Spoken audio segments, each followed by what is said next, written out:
रायजो राजानि बिसास आरो आस्थाखौ लानानै बिथाङा खामानि मावनांगौ। बे पलिटिक्स खालामनायनि बा पलिटिकेल बाथ्रा बुंनायनि सम नङा होननानै जोङो सानो। जों हागोन एसेमोन बेयाव जोङो बापटिस्मा लादों बेवहायनोमोन ओमफ्राय दस्राफ्रा रिसिफाइ बापटिस्मा लादों जेरै आदि फंकस ओमफ्राय आदा बिजितमोन नाथाय न'खर हिसाबै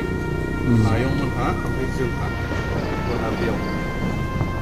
ओमफ्राय जोंनि गेजेरा फार्स्टआव बे मोसौ गलिसोमोन फार्स्टआव मोसौ गलियाव बेनिफ्रायसो बै टार्निंआव ओमफ्राय बेनिफ्राय एसे एरलांबाय ना आरो गोसोखांबावो गोदो उन्दै समाव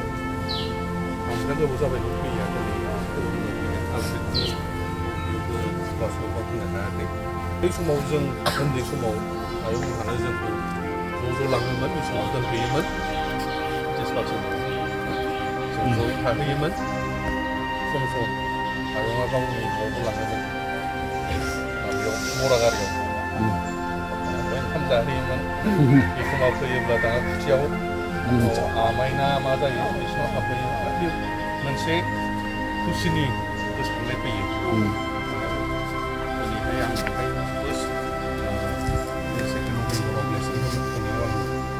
दुगाबो मोनो दुगाबो जायो मानो होनब्ला आयंआबो सासे राफोद इसोरनि हाबा मावदों जेराव सोरबा इसोरखौ नाजावनो थाखाय थामथिम जादोंमोन बे समाव रावनिबो हेल्प लायाबालासिनो आयंआ थांनानै बेवहाय खामानि मावहैयोमोन बिसोरजों जिफायोमोन बिसोरखौ फोरोङोमोन सेल्फ मेड एभान्जेलिस्ट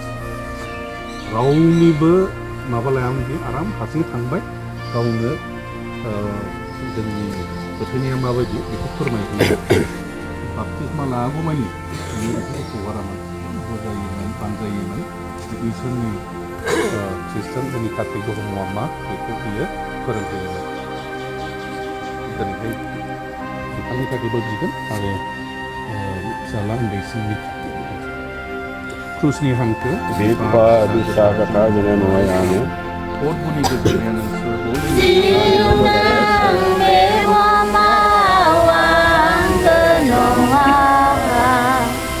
सानसे समाव उरायलांगोन रावबो बेखौ मिथिस'हाया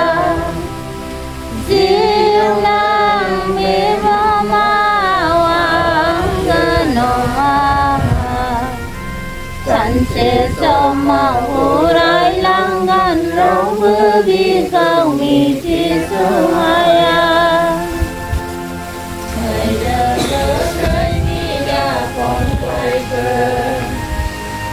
जिउनां बेबो मावलांगोन नङा सानसे समाव उरायलांगोन रावबो बेखौ मिथिस'हाया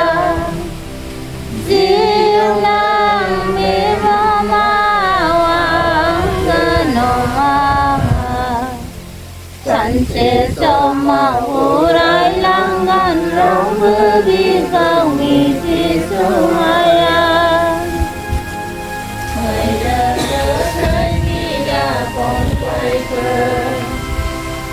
जिउनां बेबो मावलांगोन नङा सानसे समाव उरायलांगोन रावबो बेखौ मिथिस'हाया जिउनां बेबो मावलांगोन नङा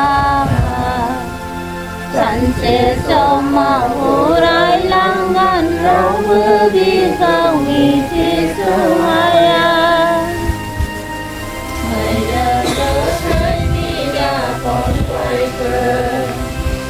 जिउनां बेबो मावलांगोन नङा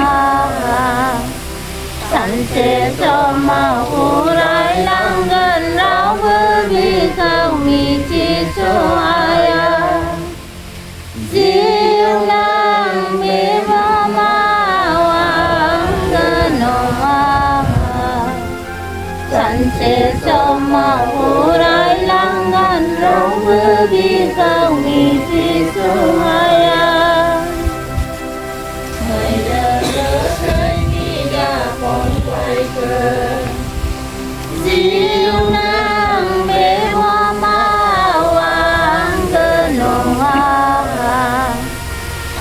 सानसे समाव उरायलांगोन रावबो बिखौ मिथिस'हाया जिउनां बेबो मावलांगोन नङा सानसे समाव उरायलांगोन रावबो बिखौ मिथिस'हाया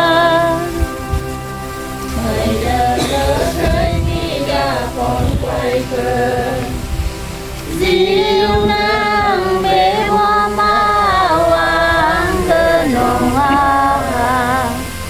सानसे समाव उरायलांगोन रावबो बिखौ मिथिस'हाया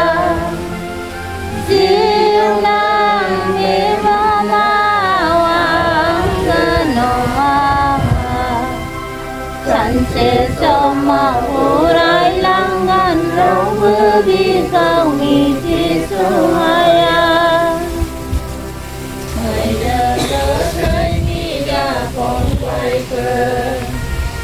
जिउनां बेबो मावलांगोन नङा सानसे समाव उरायलांगोन रावबो बिखौ मिथिस'हाया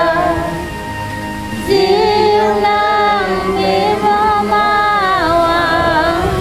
नङा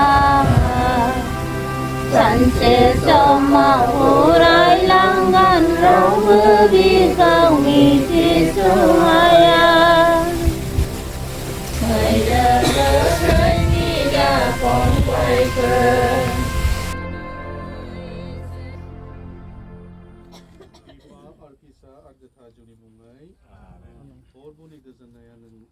जोंहा बिनि सायाव कुनु बाजानाय फाजानाय गैया जोंनि खोथाया बेनोल'मोन बिथाङा सरकाराव गोदानै बिबान लाबाय सरकारनि मुरब्बी हिसाबै अथ टेकिं लादों संबिधाननि आधाराव आरो दिनै बिथाङा बिटिसिनि चिफ जानानै 35 लाख जनसंख्यानि जिखिनि गांनाय उखैनाय बिथांमोननि अभाब अभिजुग आरो इलेक्सनाव होनाय जिखिनि प्रतिश्रुतिफोर दङ बेखौ मावफुंनाय बिथांनि दायित्व लोगोसेनो 1993 BSc सुक्ति जादों भारत सरकार आसाम सरकार एबसुनि गेजेराव 2003 सनाव BLT भारत आसाम सरकारनि गेजेराव एबसु बर' रायजो राजानि मददाव BTC सुक्ति जादों आरो बे सुक्तिया माखासे दफा आद्रा थादों जेरै 95 भिलेजखौ सोनांगौमोन लेन्ड पलिसि मोनसे लाबोनांगौमोन आरो माखासे जिफोर खामानि मावबावनांगौ दङमोन बियो आद्रा थादों किन्तु बिथाङा 17 बोसोर सम मोन्दोंमोन खामानि मावनो थाखाय माखासेखौ बिथाङा मावजोबनो हादों आरो माखासे आद्रा थादों 2020नि सुक्तिनि उनाव 5 बोसोराव माखासे खामानिया प्रमद बर'आ मावबाय आरो गोबां खामानि मावनो थाबावबाय जिहेतु काउन्सिल मोनसेनि रेसपन्सिबिलिटि थायो बिथांमोननि मदद नांगौ आरो बेखायनो जों हांख्रायदों जे हाग्रामा महिलारि बिथाङा बिटिसिनि चिफ जानानै बर' एकर्डनि BTR सुक्तिनि दफाफोरखौ मावफुंनायाव मदद होनांगौ आरो बिथाङा बुंदों जे जाय सुक्ति खालामदों बिथांमोनासो बेखौ मावनांगोन आंनि दायित्वआ बिटिसिनि थाखाय दा बेखायनो जोंनि खावलायनाया जे बिथाङा बेखौ नेगेटिभ लानाङा बिथाङा सासे रेसपन्सिबल पार्सन आरो दिनै 1500 कोटि थाखा जि फैगोन जेराव इन्स्टिटिउसन इन्डास्ट्रि जेराव जिखिनि एस्टाब्लिशमेन्ट अनुस्थान प्रतिष्ठान बिथाङानो बेखौ पिटा होगोन अब्ला बिथाङा मावफुङा होननानै बोरै बुंनो हायो बिथाङा मावफुंगोन आरो बेखायनो बिथांनिफ्राय जों बिदिखौ हास्थायाखै बिथाङा पजिटिभ लानांगौ आरो जों बिथांखौ लोगो हमगोन होननानै बुंदों सम आरो सुबिदा नायनानै बिथांजों सावरायगोन आरो जों खावलायगोन जे सासे गार्जेन सरकारनि मुरब्बिया सरकारनि मुरब्बिनि रेसपन्सिबिलिटिखौ लानांगौ आरो एकर्डआ भारत सरकार आसाम सरकार आरो आन्दलनकारिनि गेजेराव जादों जाय सरकाराव फैया माने बिनि रेसपन्सिबिलिटि आरो 1985आव आसु आसाम गणसंग्राम परिषदआ खालामनाय आसाम एकर्डखौ दिनै 40 बोसोरनि उनाव बिप्लब शर्मा आयगनि जि रिकमेन्डेसन दानि NDA आरो BJP सरकारा बेखौ मावफुंनायनि थाखाय खामानि मावगासिनो दङ आरो बिथांमोना मावदोंबा हाग्रामा महिलारिया मावनो हायै जेबो बाथ्रा गैया बिथाङा जिखि बुङा माने बिथांनिफ्राय जों पजिटिभ बाथ्राखौसो खोनासंनो लुबैयो आरो राजखान्थिनि थासारिया आलदा दिनै राजखान्थि गैलिया आरो राजखान्थि खालामनांगौबो गैया बिथांनो मोनसे मेन्डेट होबाय आरो दिनै जिहेतु मेन्डेट मोनबाय रायजो राजानि बिसास आरो आस्थाखौ लानानै बिथाङा खामानि मावनांगौ बे पलिटिक्स खालामनायनि बा पलिटिकेल बाथ्रा बुंनायनि सम नङा होननानै जोङो सानो